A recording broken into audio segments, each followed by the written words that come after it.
పూజింపదగిన నామము, కీర్తించదగిన గొప్ప నామము, శ్రేష్ఠ నామము కలిగిన ప్రభువైన యేసుక్రీస్తు నామమున అందరికీ వందనాలండి. దేవునికి స్తోత్రాలు.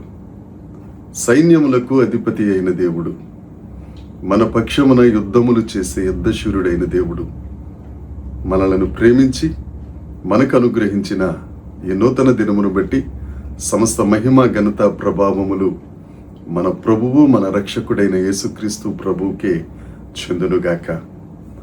ఆ జీవాధిపతి అయిన దేవుడు ఈ నూతన దినములో మనకు అనుగ్రహించిన దేవుని యొక్క వాగ్దానము, కృపావార్త. యెహెజ్కేలు గ్రంథము 36వ అధ్యాయము 9వ వచనము. నేను మీ పక్షమున ఉన్నాను, నేను మీ తట్టు తిరుగగా మీరు దున్నబడి విత్తబడుదురు.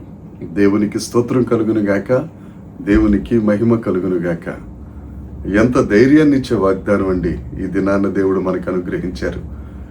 ఆయన మనందరితో చెప్తున్న మాట, నేను మీ పక్షమున ఉన్నాను, నేను మీ కొరకు ఉన్నాను. నా ప్రియ సహోదరి సహోదరుడా, నా పక్షాన్ని ఎవరు లేరండి, నా కోసం ఎవ్వరు లేరండి, నా అన్నవాళ్ళు నాకు ఎవ్వరు లేరండి. ఒకవేళ ఉన్నా కానీ వారందరూ నాకు దూరస్తులే. వారెవ్వరికి నేను ఇష్టము కాదండి, వారెవ్వరికి నేను పనికిరారు అని అనుకుంటున్నావా?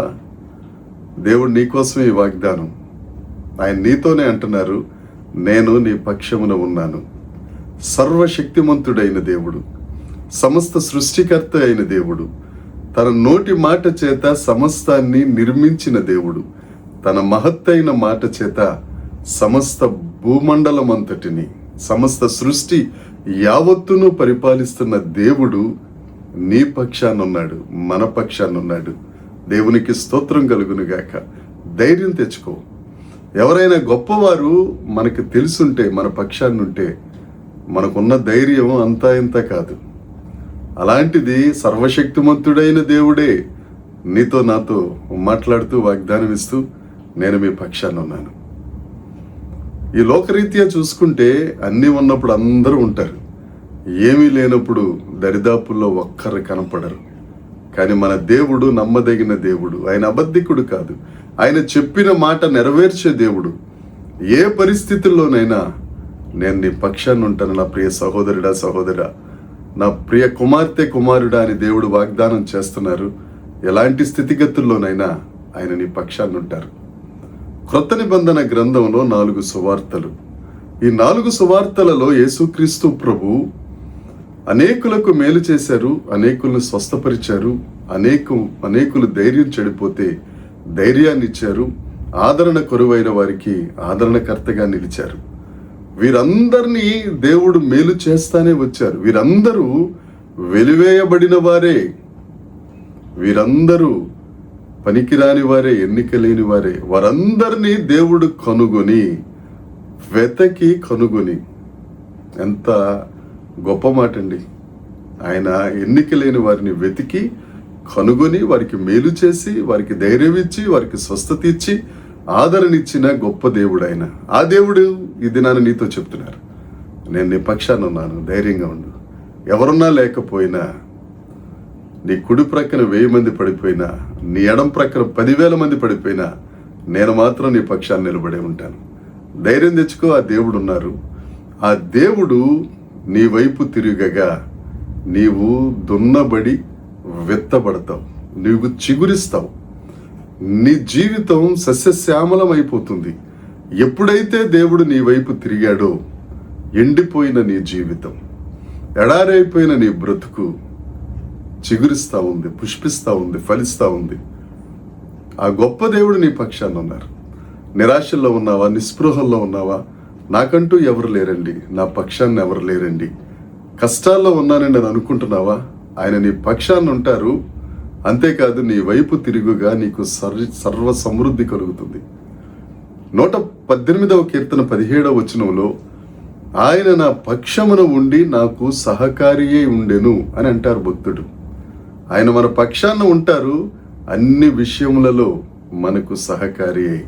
నువ్వు చేస్తున్న నీ చేతి పనులన్నిటిలో, నువ్వు చేస్తున్న నీ చదువులో కానీ, లేకపోతే నీ ఇతరత్ర ఏ విషయాల్లోనైనా న్యాయబద్ధంగా నువ్వు ఏది చేస్తున్నా ఆయన నీ పక్షాన్ని నుండి నీకు సహకారిగా ఉంటారు. ఆ పక్షాన్ని ఉండే దేవుడు, నిన్ను ఆశీర్వదించే దేవుడు, నీకు సహకారిగా ఉన్న దేవుడు ఒక ఆయన ఉన్నారు. ఆయన నమ్ముకో, ఆయనను హత్తుకో, ఆయన దగ్గరికి వచ్చి, తండ్రి నా పక్షాన్ని ఎవ్వరు లేరు ప్రభువా, నువ్వు ఉంటే చాలు తండ్రి, నువ్వు ఉంటే అన్నీ ఉన్నట్టే ప్రభువా, నువ్వు ఉంటే అందరూ ఉన్నట్టే తండ్రి అని దేవుడి దగ్గర ప్రాధేయపడు. నీ పక్షాన్ని నిలబడతారు.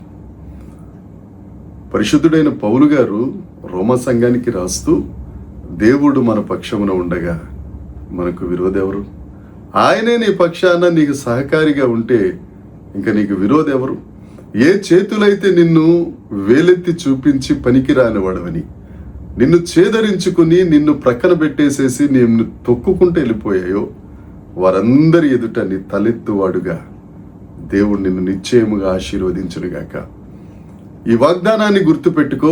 మునుపటి కంటే ఈ దినము నుండి నీవు రెట్టింపు ఆశీర్వాదములోనికి వచ్చుదువుగాక, నీవు చిగురించుదువుగాక, నీవు పుష్పించుదువుగాక, నీవు ఫలించి అనేకుల ఆకలి తీర్చే ఆశీర్వాదముగా నీవు మార్చబడుదువుగాక. నిశ్చయముగా దేవుడు ఈ వాగ్దానమును మనందరి జీవితంలో ఫలబద్ధం చేయునుగాక. దేవునికి స్తోత్రం కలుగునుగాక. చిన్న ప్రార్థన చేసుకుందాం. పరలోకమందున్న మా తండ్రి, పరిశుద్ధుడా, కృపగలిగిన దేవా, మీరు మా పక్షాన ఉంటారు తండ్రి. మీరు మా వైపు తిరిగితే చాలు, మేము దున్నబడి చిగురిస్తాం తండ్రి, మేము దున్నబడి విత్తబడతాం ప్రభువా. సర్వ సమృద్ధిలోనికి, సస్యశ్యామలమైన జీవితంలోనికి మమ్మల్ని ప్రవేశపెట్టే గొప్ప దేవుడవు. మీరు మా పక్షమున ఉండి మీరు మాకు సహకారిగా ఉన్నందుకు నీకు స్తోత్రాలు తండ్రి. అహరోను కర్ర ఎండిపోయిందే దేవా, కానీ నీవు అహరోను పక్షాన్ని ఉండుట వలన, అహరోను దేవుని మందిరంలో ఉండుట వలన అది చిగురించింది, పుష్పించింది, ఫలించింది. అట్టి రీతిగా ఈ దినాన ప్రభువా నీ వాగ్దానాన్ని స్వతంత్రించుకున్న ప్రతి బిడ్డను మీరు ఆశీర్వదించి వారి ద్వారా మీరు మహిమ పొందుమని యేసుక్రీస్తు నామమున ప్రార్థించి అడిగి వేడుకొనుచున్నాము తండ్రి. ఆమేన్. దేవుని కృప మనందరికీ తోడై ఉండునుగాక. ఆమేన్, ఆమేన్, ఆమేన్.